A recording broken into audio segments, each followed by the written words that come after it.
Hi friends, welcome to HQ fashions. Long frock or middy part 2.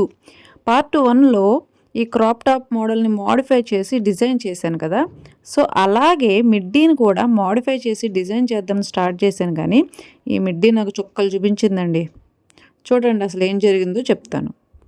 ఇది silk sari cloth wasting. Silk శారీస్ని long frocks లాగా design చేసి stitch చేస్తాం కదా. So ఆ మోడల్ లాంగ్ ఫ్రాక్ అయిన తర్వాత రిమైనింగ్ క్లాత్ వేస్టింగ్ ఇది.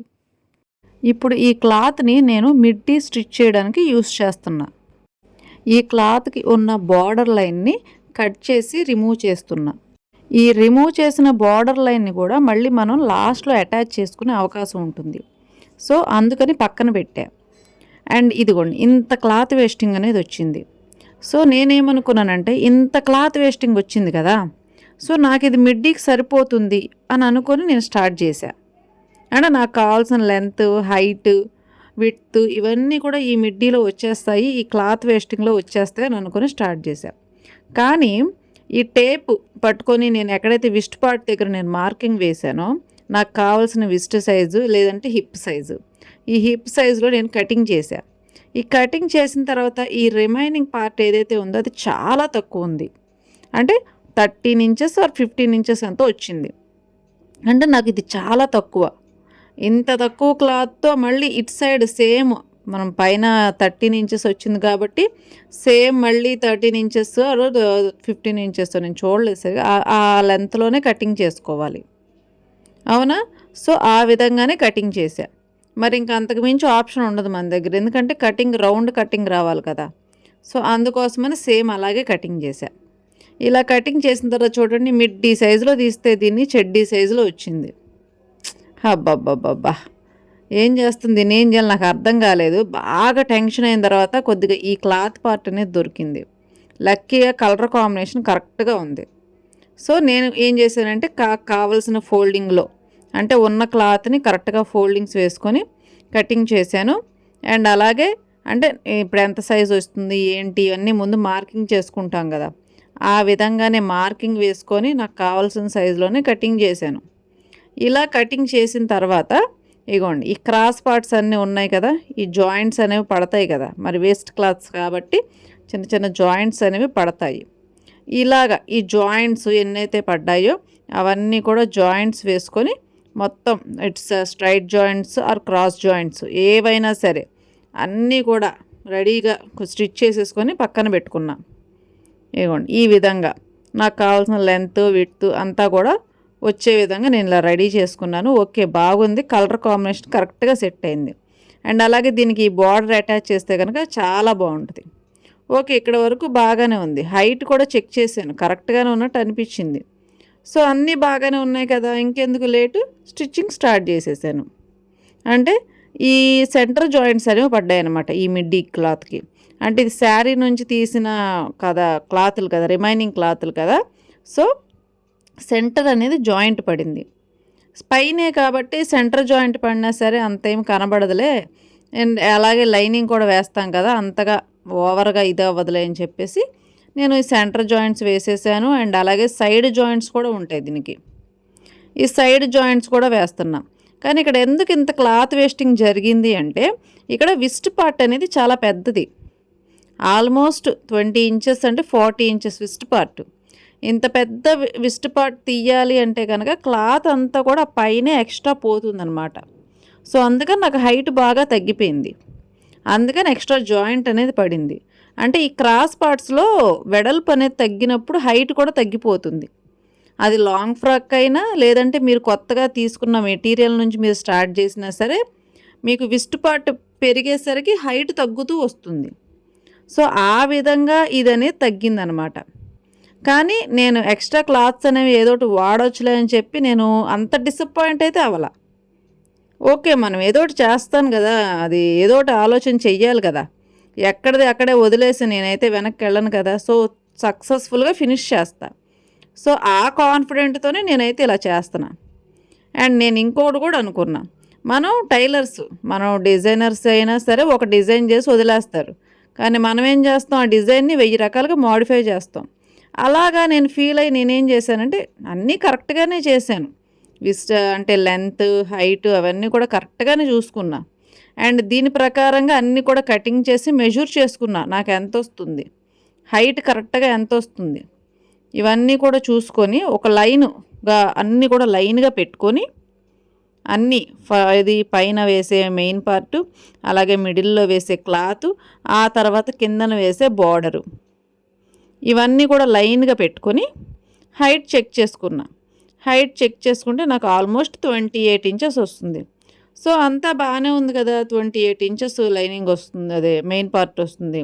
సో, లైనింగ్ వచ్చేసి 2 మీటర్స్ క్లాత్ పడిపోతుందిలే అని చెప్పి 2 మీటర్స్ క్లాత్ తీసుకున్నా. అండ్ ఎక్స్ట్రా కొద్దిగా బోర్డర్ లైన్ ఎందుకు కట్ చేశానంటే సిల్క్ శారీస్కి అదే సిల్క్ క్లాత్ కదా, కిందన ఫిట్టింగ్ లాగా ఇద్దామని ఆ క్లాత్ సైడ్కి తీసా. అండ్ అలాగే నాకు విస్ట్ పార్ట్ పెద్దది వస్తుంది కదా, సో ఆ విస్ట్ పార్ట్ పెద్దగా ఎక్కువగా ఉన్న క్లాత్ కొద్దిగా కటింగ్ చేసి తీసేసా. ఆ తర్వాత ఇంకేముంది, ఉన్న క్లాత్ మొత్తం కూడా లైనింగ్ పార్ట్ 2 మీటర్స్ తీసుకున్నాను కదా, సో ఇంకా అతుకులేమీ పడవు. సేమ్ లాంగ్ ఫ్రాక్ ఎలా కటింగ్ చేస్తాం రౌండ్గా, ఇంకా అంతా మొత్తం అంతా కూడా పెట్టేసేసి క్లాత్ ఉన్నదంతా కూడా చక్కగా నీట్గా కటింగ్ చేసేసాను.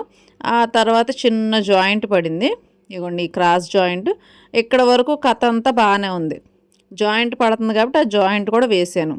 లైనింగ్ మొత్తం రెడీ చేసేసాను. ఇక్కడే వచ్చింది కథలో ట్విస్ట్, అంటే స్టిచ్చింగ్లో మలుపు. ఇగోండి ఇలా తీసుకున్నాను, ఇది బాగానే ఉంది. అండ్ అలాగే ఇది, వీటన్నిటికీ కూడా నేను జిగ్జాగ్ చేసి రెడీగా పెట్టుకున్నా. అంటే కొత్త మోడల్ లాగా రావడానికి జిగ్జాగ్ అనేది యూస్ చేశా. అండ్ దాంతోపాటు ఎక్స్ట్రా క్లాత్ తీసుకున్నా. ఈ క్లాత్ ఎందుకు తీసుకున్నానంటే చెప్పాను కదా ట్విస్ట్ అని, సో ఇక్కడ వరకు ఇది సరిపోవట్లా. సో అందుకని ఇక్కడ ఈ బార్డర్ మళ్ళీ ఈ కలర్ యాడ్ చేద్దామని చెప్పి ఇది తీసుకున్నా. అక్కడే వచ్చింది స్టోరీలో ట్విస్ట్ అని చెప్పా కదా, అదే ఈ ట్విస్ట్. ఇక్కడ వరకు బాగానే ఉంది, ఫస్ట్ తీసుకున్నట్టుగా రెడీ చేసేస్తే బాగానే ఉండేది. అండ్ ఇది ఫిట్టింగ్ క్లాత్ అని చెప్పా కదా, కిందన బోర్డర్ లైన్కి ఆ బోర్డర్ లైన్ ఫిట్టింగ్ క్లాత్ కూడా రెడీ చేసుకున్నాను నేను. అంతా బాగానే ఉందలే అని చెప్పాను అనుకొని స్టిచ్చింగ్ స్టార్ట్ చేశా. అసలు ఎందుకు నువ్వు మిడిల్లో మధ్యలో ఇలా నీ మనసు మార్చుకొని ఇలా స్టిచ్చింగ్ చేసావు అని అడుగుతారా, అది కూడా చెప్తాను. అసలు నేను ఎందుకని ఇలాగా హైట్ పెంచాలని డిసైడ్ అయ్యాను చెప్తే మీరు లాస్ట్లో ఖచ్చితంగా నవ్వుతారు. అదనమాట. సో అయితే ఇలాగ చేసేటప్పుడు నా మెషిన్ ముందే హెచ్చరించింది నన్ను, నువ్వు రాంగ్, తప్పు చేస్తున్నావు అని. అందుకనే వేలుకు ముద్దు పెట్టింది. అంటే కసక్కన సూది దిగిపోయిందండి, బాగా బ్లడ్ కూడా పోయింది. అప్పుడే నేను అర్థం చేసుకోవాలి కదా, అర్రే అంటే మన మనస్సాక్షి లేదంటే మన సిక్స్త్ సెన్స్ అనుకోండి, ఏదన్నా సరే మనం ఒక రాంగ్ చేస్తున్నప్పుడు అవి చెప్తూ ఉంటాయి నువ్వు రాంగ్ చేస్తున్నావు అని. వినకపోతే ఇట్లాగ చిన్న చిన్న టచ్చింగ్లు కూడా వస్తాయి అన్నమాట. ఇలాగ సూదొచ్చి గుచ్చుకుపోయిందండి గట్టిగా, వేలు బాగా డ్యామేజ్ అయింది. ఆ నొప్పితోనే కుట్టేస్తున్నాను నేను. ఏం చేయమంటారు, సరే ఏదోటి కుట్టేస్తున్నా, స్టార్ట్ చేసేస్తున్నా, స్టిచ్ చేసేస్తున్నా, జాయింట్స్ వేసేస్తున్నా. అండ్ రోజు చేసే పనే కదా, మోడిఫై చేద్దాం, కొత్త మోడల్ డిజైన్ చేద్దాం అనుకున్నాను కానీ ఏదో తప్పు జరుగుతుంది అనేది నేను కనిపెట్టలేకపోయాను. సో టోటల్గా స్టిచ్ చేసేసానండి, మొత్తం జాయింట్స్ అనేవి వేసేసాను. ఇలా జాయింట్స్ వేసిన తర్వాత ఈ లైనింగ్ పార్ట్ కూడా తీసుకున్నాను. ఈ లైనింగ్ నడుము దగ్గర మనం విస్ట్ దగ్గర అటాచ్ చేస్తాం కదా లోపల వైపు నుంచి, సో ఆ విస్ట్ దగ్గర స్టిచ్, నడుము దగ్గర ఒక స్టిచ్ అనేది నీట్గా అటాచ్ చేస్తున్నాను. అంతా బాగుంది, ఇక్కడ వరకు వచ్చేసాను. ఓకే, క్లాత్ కూడా బాగానే ఉందిలే కాంబినేషన్ అనుకున్నాను. అండ్ ఇక్కడ నేను లైనింగ్ పార్ట్ పెట్టేసరికి మెయిన్ గ్రే కలర్లో ఉంది కదా, ఇది వచ్చేసి స్కై బ్లూ కలర్లోకి బాగా కరెక్ట్గా బాగా వచ్చిందండి. కానీ ఆ కిందన ఎందుకో నాకు ఎక్కడో వెల్తిగా కనబడుతుంది, అదేంటో అర్థం కాల. అలాగే ఆలోచిస్తూ ఎలాస్టిక్ కూడా వేసేసాను. అంటే మెయిన్ పార్ట్ మిడ్డీకి విస్ట్ దగ్గర ఎలాస్టిక్ వేస్తాం కదా, ఆ ఎలాస్టిక్ కూడా రెడీ చేసేసాను. ఆ ఎలాస్టిక్ కూడా స్టిచ్ వేసేసాను.